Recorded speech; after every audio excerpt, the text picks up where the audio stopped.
ეროვნული ბანკის შესახებ კანონში შეტანილ ცვლილებებს ოპოზიცია სასამართლოში ასაჩივრებს. Ცნობს თუ არა საკონსტიტუციო სასამართლო პარლამენტის მორიგ გადაწყვეტილებას არაკონსტიტუციურად.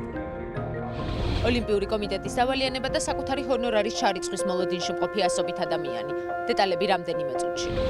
გაზგასამართ სადგურებზე უსაფრთხოების წესების დარღვევაზე კონტროლი მკაცრდება. რამდენად არის დაცული მგზავრთა უსაფრთხოება. რაზე მიანიშნებს ბერძენი ხალხის არჩევანი და აისახება თუ არა სირიზას გამარჯვება ათენი ბრიუსელის ურთიერთობებზე.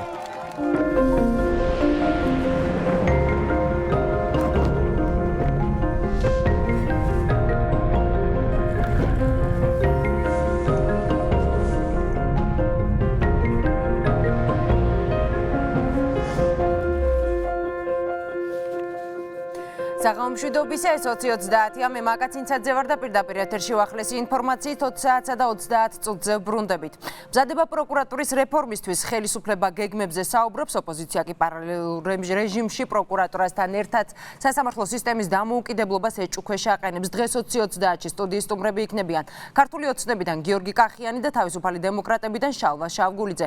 რამდენიმე წუთში ასევე მოისმენთ ფეხბურთის ფედერაციის პრეზიდენტობის კანდიდატის მამუკა კვარაცხელია შეფასებებს და დაპირებებს. კვარაცხელია დარწმუნებულია, რომ საქართველოს ნაკრები მისი პრეზიდენტობის შემთხვევაში მსოფლიოს 60 საუკეთესო გუნდს შორის მოხვდება. წინასაარჩევნო მარათონი და 20:30-ის პირისპირ მამუკა კვარაცხელია. მანამდე კი დღის მთავარი თემები. რამდენიმე წუთის წინ დასრულდა პრემიერ-მინისტრის შეხვედრა დახურულ კარს მიღმა ეროვნული ბანკის პრეზიდენტსა და მთავრობის ეკონომიკურ გუნდთან. პარალელურად ცნობილი ხდება, რომ მმართველი გუნდის მიერ მიღებულ კანონს საფინანსო ზედამხედველობის სამსახურის გამოყოფასთან დაკავშირებით ოპოზიცია სასამართლოში ასაჩივრებს. 39 დეპუტატის ხელმოწერით სარჩელი საკონსტიტუციო სასამართლოში ხვალშევა. ნაციონალური მოძრაობისა და თავისუფალი დემოკრატების წევრები ეროვნული ბანკის შესახებ კანონში შეტანილ ცვლილებებს არაკონსტიტუციურად მიიჩნევენ და აცხადებენ, რომ ზედამხედველობის ახლად შექმნილმა სამსახურმა მუშაობა არ უნდა დაიწყოს. მიშა ფეიქრიშვილი გვერდება ბოლო ინფორმაციით. პირდაპირ ეთერში მიშა, მოგესალმებით და გისმენთ.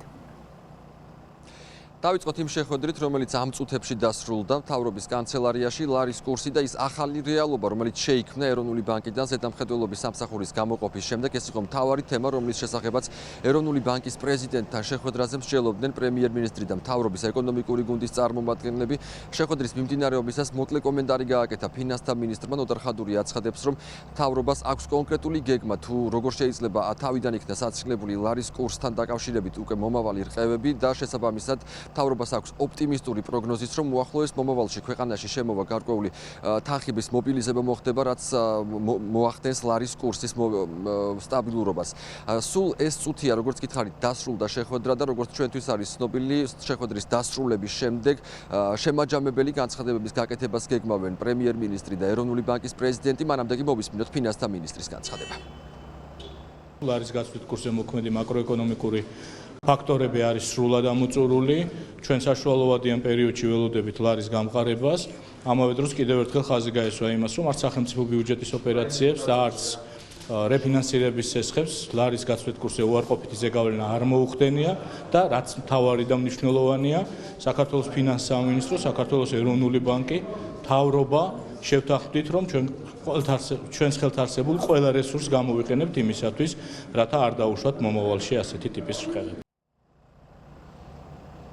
დღევანდელი შეხვედრა მიმდინარეობდა იმ ფონზე, როდესაც საპარლამენტო ოპოზიციის 39 დეპუტატმა უკვე ხელი მოაწერა სპეციალურ სარჩელს და რომელსაც უკვე ისინი ხვალ შეიტანენ საკონსტიტუციო სასამართლოში. ოპოზიციის წარმომადგენლები აპროტესტებენ ეროვნული ბანკის შესახებ კანონში მიღებულ ცვლილებებს და აცხადებენ, რომ ცვლილებების შემდეგ ბანკს საკუთარი კანონით მინიჭებული უფლებამოსილებების შესრულების საშუალება აღარ რჩება. შესაბამისად, ახლად შექმნილი ზედამხედველობის სამსახური არის არაკონსტიტუციური და ამ საკითხთან დაკავშირებით აუცილებლად სასამართლომ უნდა იმსჯელოს. ოპოზიციის წარმომადგენლები საკმაოდ ოპტიმისტურად არიან განწყობილნი და აღნიშნავენ, რომ ზედამხედველობის სამსახური მუშაობას ვერ გააგრძელებს. ჩვენ დარწმუნებული ვართ, რომ სარჩელს მოვიგებთ, ვინაიდან ეს ეწინააღმდეგება კონსტიტუციას.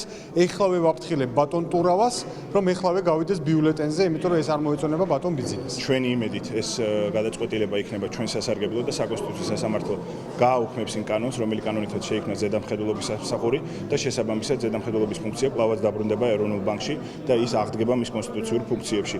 აქედან გამომდინარე, ის გადაწყვეტილებები, რა გადაწყვეტილებებიც იქნა მიღებული აქამდე დაკომპლექტების წესთან დაკავშირებით დაკავშირები და სხვა კანდიდატურებთან მიმართებაში იქნება გაბათილებული. რა გავლენას მოახდენს ზედამხედველობის ახლად შექმნილი სამსახური ეროვნული ვალუტის კურსზე? ამ საკითხთან დაკავშირებით მმართველი გუნდის წარმომადგენლები კომენტარების გაკეთებას და პროგნოზების გაკეთებისგანაც ჯერჯერობით თავს იკავებენ, როგორც მმართველი გუნდის წარმომადგენლები აღნიშნავენ, საკონსტიტუციო სასამართლოში დაგეგმილი სარჩელი ეს არის ის პოლიტიკური წყალგამყოფი, რომელიც შეიქმნა თავად პარლამენტში მყოფ პარტიებში. მმართველი გუნდის წევრები ეჭვობენ, რომ სწორედ აღნიშნული სარჩელით დადასტურდა ნაციონალური მოძრაობისა და თავისუფალი დემოკრატების გარკვეული შესაძლოა მომავალი პოლიტიკური ალიანსიც.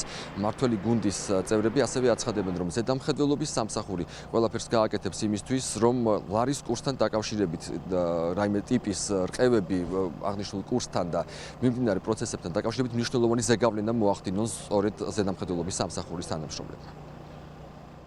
თავიდანვე, როდესაც ვიღებდით ამ კანონს, თქვი, რომ ეს კანონი შეიძლება გახდეს წყალგამყოფი, რომელიც პოლიტიკურ სპექტრს ორ ნაწილად გაყოფს. მე ვთქვი, ჯერ კიდევ მაშინ, როცა ვიხილავდით, ვიდრე მივიღებდით ამ კანონს და რაც მე მგონი მართლა. უფრო ნდობით აღჭურვილი პირებით დაკომპლექტებული სააგენტოს მეშვეობით მოხდება საფინანსო ზედამხედველობა და ის, ვინც ხელს შეუშლის ამ ცვლილებას, ის ცალსახად უკვე ამბობს იმას, რომ ის ენდობა მხოლოდ და მხოლოდ ეროვნული ბანკის იმ შემადგენლობას, ხელმძღვანელობის იმ შემადგენლობას, რომელიც დაგვიტოვა სააკაშვილისა და ადეიშვილის ხელისუფლებას. საკონსტიტუციო სასამართლოში შეტანილი სარჩელი ბუნებრივია ვერ შეაჩერებს მათ მოღვაწეობას, მე ვიმედოვნებ, რომ ისინი უკვე შეუდგნენ და შეუდგენ უпроსურად მუშაობას და მათი მუშაობა იქნება წარმატებული. ნახო დანარჩენს მოგვიტანს მოვლენები.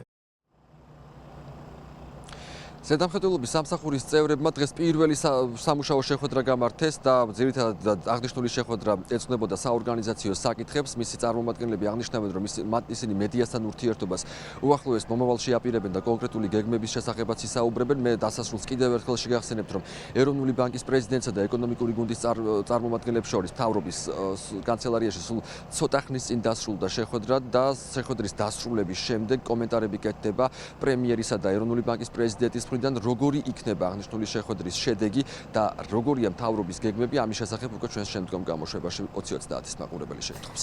მადლობ, მიშა ფეიქრიშვილი გვერდებოდა პირდაპირ ეთერში და დღეს კიდევ ერთი თემა. როლანდ ბლადაძე საკონსტიტუციო სასამართლოს თავმჯდომარეს გიორგი პაპუაშვილს საცხოვრებელი სახლის დაბრუნებას თხოვს. ბათუმში მდებარე ფართიამ დრომდე დავისაგანია. ბლადაძის თქმით, მას სახლი ყოფილი ხელისუფლების პირობებში ჩამოართვეს. მისივე განმარტებით 250.000 ლარად შეფასებული ქონება გიორგი პაპუაშვილს მიხეილ სააკაშვილმა სიმბოლურ ფასად 1000 ლარად გადასცა. სადაო ქონება ბლადაძის ბრალდებები და პაპუაშვილის პასუხი ნახეთ თამარ ციკლაურის რეპორტაჟში. ბათუმში გორგილაძის ქუჩა 37 ნომერში მდებარე ეს ორსართულიანი სახლი, სადაც საკონსტიტუციო სასამართლოს თავმჯდომარე ცხოვრობს 9 წელია დავის საგანია. ამ წლების განმავლობაში სახლის ყოფილი მეპატრონე როლანდ ბლადაძე გიორგი პაპუაშვილს სახლის დაბრუნებას თხოვს. როლანდ ბლადაძე მოსკოვში ცხოვრობს. ქონების დაბრუნების მოთხოვნით კი განცხადება დღეს კიდევ ერთხელ წერილობით გაავრცელა. კიდევ ერთხელ მინდა საჯაროდ მიმართო ბატონ გიორგი პაპუაშვილს, რომელთანაც არავითარი პიროვნული შეუთავსებლობა არ გამაჩნია, რომ დამიბრუნოს ჩემი სახლი, რომელშიც გაუმართლებლად ცხოვრობს. დაეხმაროს მთავრობას სამართლიანობის აღდგენის ნაწილში, რომელსაც ჩემი ოჯახი, მეუღლე და ბავშვები მოვითხოვთ და მოველით. ყველაფერი ნაციონალური მოძრაობის ხელისუფლებაში მოსვლის შემდეგ სამართლიანობის სახელით 2004 წელს აჭარაში ქონების გადანაწილებით იწყება. მაშინ როლანდ ბლადაძე სარფის საბაჟოს უფროსის მოადგილის თანამდებობაზე მუშაობდა. ხელისუფლების შეცვლის შემდეგ სასამართლოში აჭარის მაშინდელი პროკურორის სარჩელი შევიდა. პროკურორი ვარაუდობდა, რომ როლანდ ბლადაძეს ბინა უკანონოდ ჰქონდა შეძენილი. გამოძიება ბლადაძეს საზღვარზე ერთი პარტია ყვავილებისა და პალმების განუბაჟებლად გატარების გამოედავებოდა. ძალიან მალე უკვე გაჟღერდა, რომ საკონსტიტუციო სასამართლო გადადიოდა და სახელმწიფომ გააკეთა ის, რომ ამითი ორი კურდღელი დაიჭირა, ერთი რომ ვიღაცეები პასუხისგებაში მისცა, ჩამოართვა ქონება და მეორე მას არ მოუწია საკონსტიტუციო სასამართლოს წევრებისთვის ყიდვა ემისი, რა ქვია, ფართების. ბლადაძისთვის სახლის ჩამორთმევიდან რამდენიმე თვეში მიხეილ სააკაშვილის ბრძანებით საკონსტიტუციო სასამართლოს მოსამართლეებს პირდაპირი მიყიდვის წესით ბათუმის პრესტიჟულ უბნებში სახლები სიმბოლურ 1000 ლარად გადაეცათ. მათ შორის აღმოჩნდა როლანდ ბლადაძის საცხოვრებელი სახლიც. თავად პაპუაშვილის ქონებრივ დეკლარაციაში ეს სახლი 250.000 ლარადაა შეფასებული. რო შეუთვალე რომ მე არ გემტერები და არაფერს არც გიჩივლებ, არაფერს არ გაგკეთებ, თუ შენ ადამიანურად მოიქცევი და სახს დააბრუნებ ძველ მე პატრონეზე როგორც იყო და დასცლი მაგ სახს და გამოხვალ მეთქი. იცი რა შემომითვალა, არსად არ ვაპირებ წასვლას. როლანდ ბლადაძისგან პირადი ქონების დაბრუნების მოთხოვნით მისი ადვოკატები წლების განმავლობაში სხვადასხვა სახელმწიფო უწყებებს უშედეგოდ მიმართავდნენ. ბლადაძის ადვოკატის ინფორმაციით გიორგი პაპუაშვილმა ბლადაძის სახლის გაყიდვა ბოლოს 2015 წლის მარტში სცადა. 2015 წლის 17 მარტს სცადა როლანდ ბლადაძის კუთვნილი სახლის გასხვისება. მე შემიძლია წარმოგიდგინოთ დოკუმენტი, რომელიც სწორედ აი ამ ფაქტს ასახავს. 9 წლის წინ საცხოვრებელი სახლის სიმბოლურ ფასადშეძენის ფაქტს ადასტურებს საკონსტიტუციო სასამართლოს თავმჯდომარეც.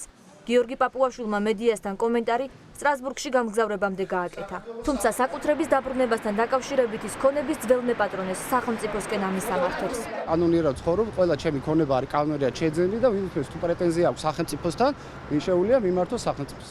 მოუწევს თუ არა საკონსტიტუციო სასამართლოს თავმჯდომარეს ბათუმის ცენტრში. ძვირადღირებული სახლის დათმობა, რომელიც მან სიმბოლურ ფასადს შეიძინა, ჯერჯერობით უცნობია. თუმცა ფაქტია, რომ სახლის ძველი მეპატრონე ქონების დაბრუნებამდე ბრძოლის შეწყვეტას არ აპირებს. 77 ხმით ერთის წინააღმდეგ პარლამენტმა პროკურატურის შესახებ კანონში ცვლილებები დაამტკიცა. კანონპროექტი მთავარი პროკურორის ახალი წესით გათავისუფლება დაანიშნოს, έτσι თვალისწინებს. უკვე ცნობილია, რომ შეიქმნება საპროკურორო საბჭო, რომელიც საკანონმდებლო და აღმასრულებელი ხელისუფლების წარმომადგენელთა გარდა სამოქალაქო სექტორის წევრებითაც დაკომპლექტდება.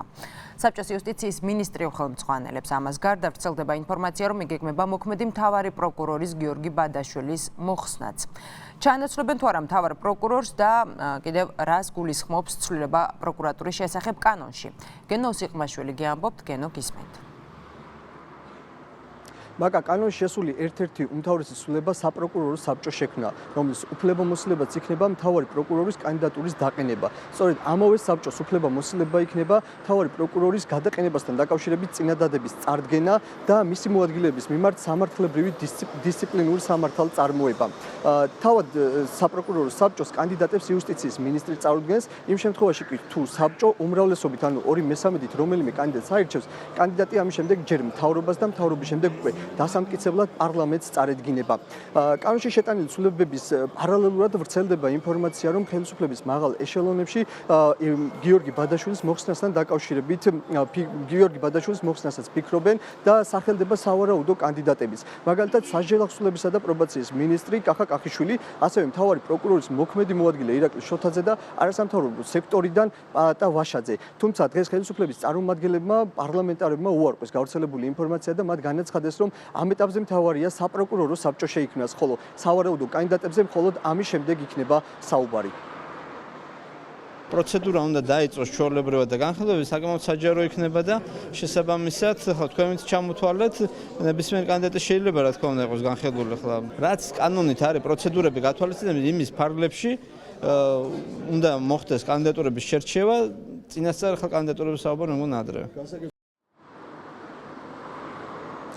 რაც შეეხება თავად საპროკურორო საბჭოს შემადგენლობას, მასში ერთ-ერთი წევრი იქნება მთავარი პროკურორის მოადგილე, თუ რომელი მოადგილე, ამას თავად მთავარი პროკურორი წვეთს. ასევე საბჭოს წევრები იქნებიან პარლამენტის ადამიანის უფლებათა დაცვისა და იურიდიულ საკითხთა კომიტეტის თავმჯდომარეები. კიდევ ორი ურთიერთშეთანხმებით უნდა წარადგინონ როგორც საქართველოს საგანმანათლებლო სექტორისა, არასამთავრობო სექტორისა და ადვოკატთა ასოციაციის წარმომადგენლებმა საერთო კანდიდატი უნდა დასახელოს. კიდევ 3 წევს კი პროკურორთა კონფერენციიდან აირჩევენ. იმის მიუხედავად, რომ საკმაოდ რთული არის იურიდიულად საკმაოდ რთული არის საპროკურორო საბჭოს წევრების დასახელებაც და უშუალო კანდიდატის წარდგენაც, დღეს საპარლამენტო ოპოზიციაში აცხადებენ, რომ საკმაოდ დაბალი იქნება და ეჭქვეშ აყენებენ მთავარი პროკურორის კანდიდატის დამოუკიდებლობას, რადგან როგორც ისინი აცხადებენ, ამის პოლიტიკური ნება უბრალოდ ხელისუფლებაში არ არსებობს. კონკრეტულ კანდიდატურებთან დაკავშირებით მე განმარტებებს არ გავაკეთებ, უბრალოდ ვიტყვი ერთ რაღაცას, რომ კლავაც გონია, რომ ეს იქნება აღმასრულებელი ხელისუფლების გადასაწყვეტი, ვინაიდან სამწუხაროდ ამ პარლამენტში მე ვერ ხედავ იმას, რომ ამ პარლამენტმა საკუთარი ხაზი გაატაროს. ყავაზე მკითხაობით დაკავებული არა ვარ ბოლო 20 წელიწადში. რა მნიშვნელობა აქვს, ვინ იქნება გვარდასახელი? დღეს რო ბადაშვილი არა, ბადაშვილია პროკურორი? თავად მთავარ პროკურატურაში აცხადებენ, რომ პროკურატურის რეფორმა დაწყებულია, თუმცა საკადრო ცვლილებებს ადგილი არ ექნება. ანუ ისინი ამბობენ, რომ ბადაშვილს არ გადააყენებენ, თუმცა ისინი ასევე ასახელებენ, რომ ამის პრეროგატივა იუსტიციის მინისტრს ეკუთვნის. თავად იუსტიციის მინისტრი სავარაუდო კანდიდატების დასახელებასთან ამ ეტაპზე თავს იკავებს, თუმცა ამბობს, რომ მიღებული კანონპროექტი საკმაოდ დამოუკიდებელს ხდის პროკურატურას და მთავარ პროკურორს. პროკურატურაში ცვლილებები და საკადრო ცვლილებები არ იგეგმება. პროკურატურაში არის გამოცხადებული რეფორმა, რომელიც ჩატარდება. რეფორმის შედეგად იქნება არჩეული ახალი მთავარი პროკურორი, ახალი წესით. ეს ამას გიდასტურებთ. კითილი არის ცნობილი ვინ შეცვლის ბადაშვილს. აღნიშნულ საკითხზე არსებობს მხოლოდ ერთადერთი ადრესატი, რომელთანაც შეგიძლია ისაუბროთ ამ თემაზე, ეს არის იუსტიციის მინისტრი. ძალიან მნიშვნელოვანია, რომ იუსტიციის მინისტრს 3 კანდიდატის შეთავაზების უფლება ექნება საპროკურორო საბჭოსთვის, რომელთაგან ერთი მაინც უნდა იყოს განსხვავებული სქესის. კრიტერიუმებიც არის საკმაოდ მაღალი, ისეთივე როგორიც უზენაესი სასამართლოს თავმჯდომარის შემთხვევაში. ინოვაცია ის, რომ საქართველოში პირველად იქმნება საპროკურორო საბჭო, სადაც 8 პროკურორს თავად პროკურორთა კორპუსი აირჩევს. კანონპროექტის მიხედვით საპროკურორო საბჭო მთავარი პროკურატურის მუშაობაში არ ჩაერევა, თუმცა მთავარი პროკურორი ანგარიში ვალდებული იქნება და 6 თვეში ერთხელ ჩააბაროს ანგარიში საპროკურორო საბჭოს.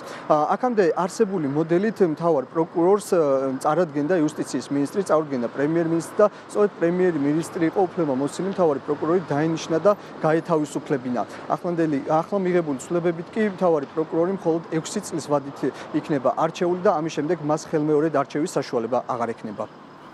გმადლობ გენო სიყმაშვილი საუბრობდა პირდაპირ ეთერში. დადგეს კიდევ ერთი თემა ახალგაზრდული ოლიმპიადის საორგანიზაციო კომიტეტი და ანაზღაურების გარეშე დარჩენილები ოლიმპიადის ორგანიზატორებისა და ფესტივალის დახურვის ცერემონიალისას დასაქმებულთა სახელფასო დავალიანების გასტუმრება ამ დრომდე ვერ ხერხდება.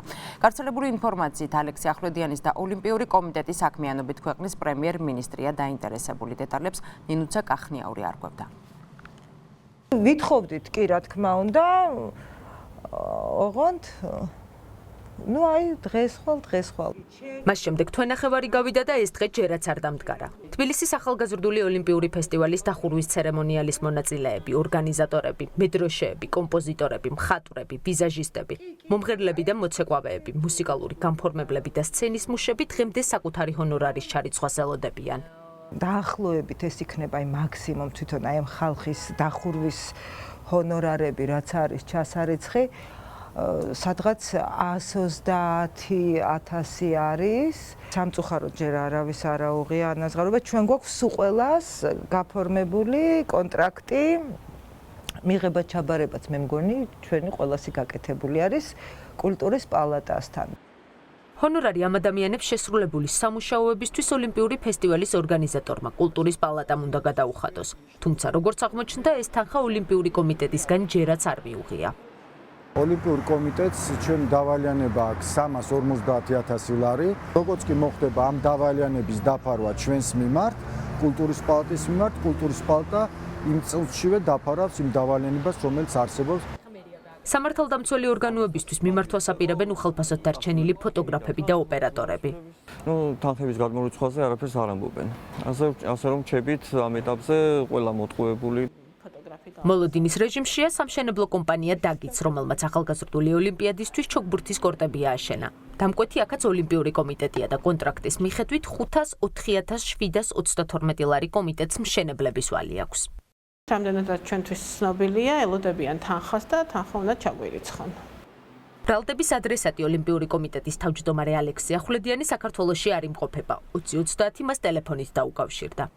ჩვენ ახლა ვიმყოფებით ლიკვიდაციის რეჟიმში, დარჩენილ თანხებზე აუდიტის სამსახურმა დაასრულა კონტრაქტების შესწავლა, თუ საბოლოოდ რა ციფრი დარჩა გასასტუმრებელი, დადო დასკვნა და უახლოეს პერიოდში უკვე გამოიყოფა ეს თანხები და ჩაერიცხება ყველას უკვე აუდიტის დასკვნის შემდგომ. მერიამ უნდა გამოყოს ეს თანხები და გამოყოფს კიდეც. თბილისის მერიაში დავალიანებას აღიარებენ და აცხადებენ, რომ სხვადასხვა ფიზიკური და იურიდიული პირების მიმართ დავალიანებების დაზუსტება ახლა მიმდინარეობს. უახლოეს პერიოდში მოხდება მათი სრულად დაფარვა. ახალგაზრდული ოლიმპიური ფესტივალი 26 ივლისს დაიწყო და 1 აგვისტოს დასრულდა. ობიექტებზე 1000-ზე მეტი ადამიანი მუშაობდა. ჩაანაცვლებს თუ არა ყვითელს ახალი მწვანე ავტობუსები თბილისის მერიამ ტენდერის გამოცხადება ჯერ კიდევ 2013 წელს დაანონსა, თუმცა ის ამ დრომდე არ ჩატარებულა. თბილისის მოსახლეობა ავტობუსების გაუმართავაზე საუბრობს და მერიას პრობლემის გადაჭრისკენ მოუწოდებს. დეტალებით მარიამ სეთურიძე. ეთყობა რომ მოძველებული არ არის კომფორტული კონდიციონერი ზაფხულობით არ მუშაობს. თბილისის მერიაში ყვითელი ავტობუსების ახლით ჩანაცვლებაზე ჯერ კიდევ 2 წლის წინ გიგი უგულავას მერობისას საუბრობდნენ. 100 ავტობუსის შესაძენად მერიამ ტენდერის კონკრეტული თარიღიც დაასახელა. თუმცა 4 ნოემბერს არც ტენდერი დაწყებულა და ქალაქში არც მწვანე ავტობუსები გამოჩენილა. თბილისის ვიცემერი ამბობს, რომ თბილის ახალი ევროსტანდარტების შესაბამისი ტრანსპორტი სჭირდება და ამისათვის ტენდერი უახლოეს მომავალში გამოცხადდება. ამის გარდა ირაკლი ლექვინაძის განმარტებით მერია ახალი სატრანსპორტო სქემის შემუშავებას იწყებს. რამდენიმე თვეა უკვე ჩვენ აქტიურ სამუშაო პროცესი გვაქვს და ამ საქმეში გვაქვს პროგრესი.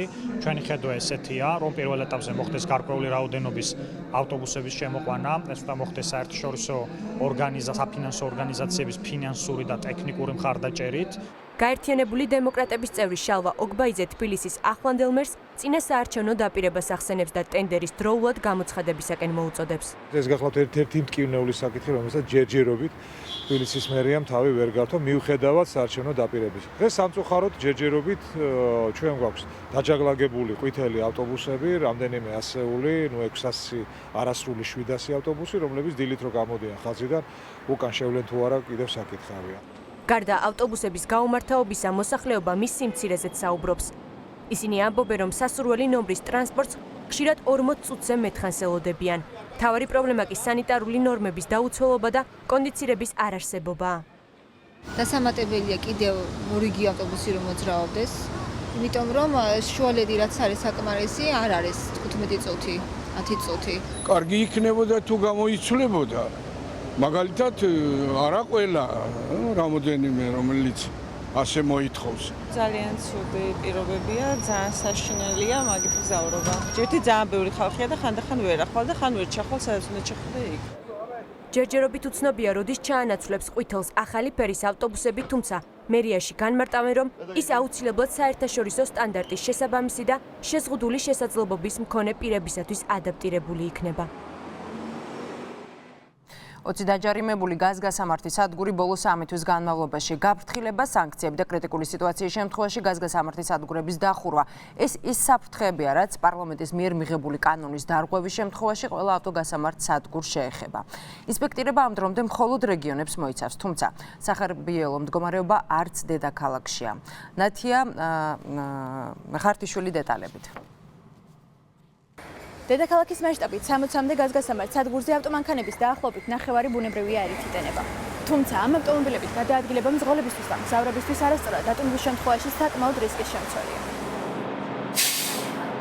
რამდენად სწორად ხდება თქვენი ავტომანქანის ბუნებრივი აირის დატვირთვა და სუფთა არის თუ არა ის გაზი, რომელსაც თქვენი მანქანა მოიხმარს? არა ვიცი.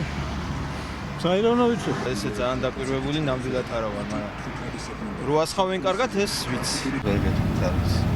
ტექნიკური და სამშენებლო ზედამხედველობის სააგენტო გაზგასამართ სადგურებზე კონტროლს ამკაცრებს. ინსპექტირების შედეგად შემოწმებული 27 ავტოგასამართი სადგურიდან 20 ფულადი სანქცია დაეკისრა. 7-ის შემთხვევაში კი დარღვევების შეფასება მიმდინარეობს. ძალიან ბევრი პუნქტია, შეიძლება გამოყოთ 3 ძირითადი. მათი განთავსების საკითხი. მეორე, აღნიშნულ ობიექტზე განთავსებული ტექნიკური მოწყობილობები და დანადგარები. და მესამე, პერსონალი უნდა იყოს კვალიფიცირებული. შემოწმების შედეგად დარღვევების შემთხვევაში ხორციელდება როგორც საჯარიმო სააქცია, ასევე თუ კრიტიკულია დარღვევა, ახორციელდება ობიექტის გაჩენება. გაზიმპექსი ერთ-ერთია, რომელიც მონიტორინგის შედეგად დაჯარიმდა. ტექნიკური და სამშენებლო ზედამხედველობის სააგენტო გაზიმპექს მოძრავ გაზგასამართ სადგურებზე დგომის პროექტის არარსებობას ედავება. კიდევ ერთი დარღვევა კი სტაციონალური დანადგარების გაუმართავობაა. კომპანიის ხელმძღვანელმა 2030-ის კამერასთან კომენტარის გაკეთება არ ისურვა. ჩაწერა და მეტალიზოში არ გამა. აგით ყველა ამბავია. ისე თუ გინდა მოგცემ ინტერვიუს. აი რა გითხრა? ინტერვიუ ჩაწერას ნიშნავს. ტელევიზორში გამოსასვლელად მე რა ჯანდაბა. ხანძარსაწინააღმდეგო სისტემის გაუმართავობა გახდა კიდევ რამდენიმე კომპანიის დაჯარიმების მიზეზი. ტექნიკური დოკუმენტაცია მოთხოვეს, რომელიც აქამდე არ იყო საერთოდ მოთხოვნადი და საერთოდ არ ვიყავით ინფორმირებული ამის შესახებ. იმის და მიუხედავად რომ ახალი ჩვენ აპარატურა რო ყველანაირად გამართულები ვართ. მაგ კუთხითაც გადავდით ნაბიჯები და თითქმის ყველანაირი დოკუმენტაცია მოვაწესრიგეთ.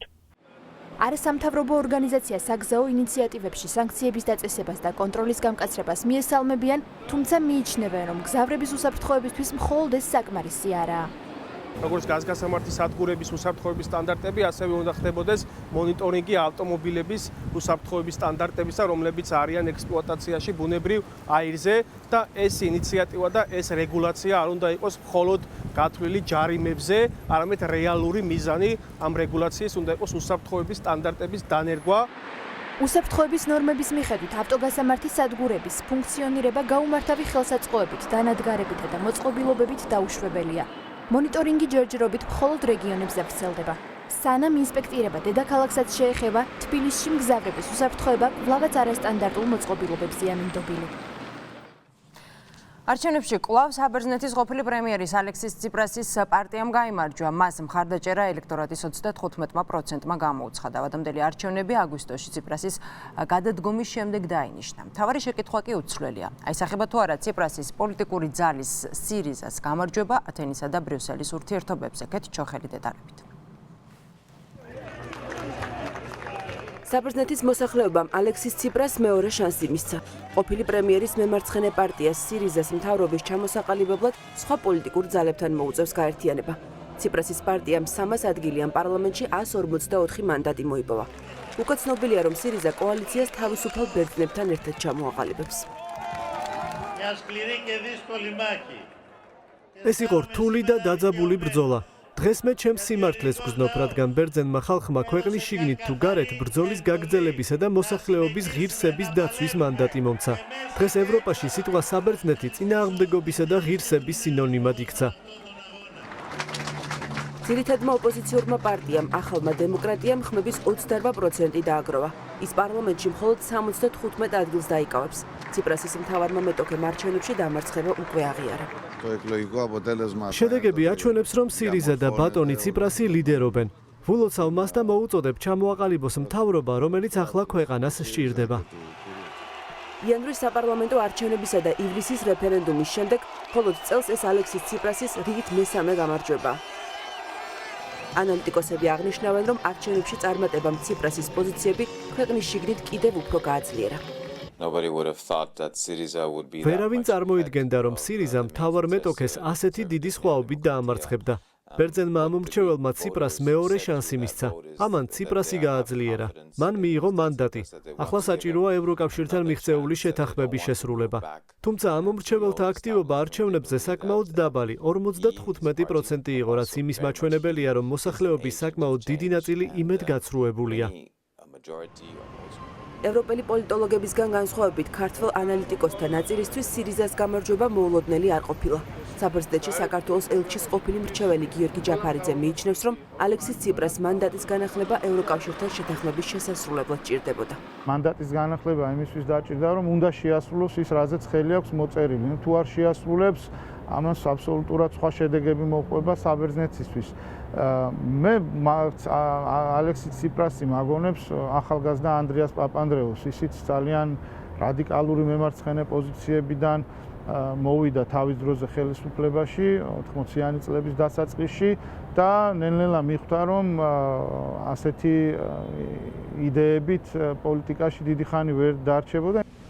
საბერძნეთის ახალი მთავრობის პოლიტიკა წინასწარ განსაზღვრულია. მას ევროკავშირის ფინანსური დახმარების მესამე პაკეტის ფარგლებში კაცრი ეკონომიკის ზომების გაგრძელება მოუწევს.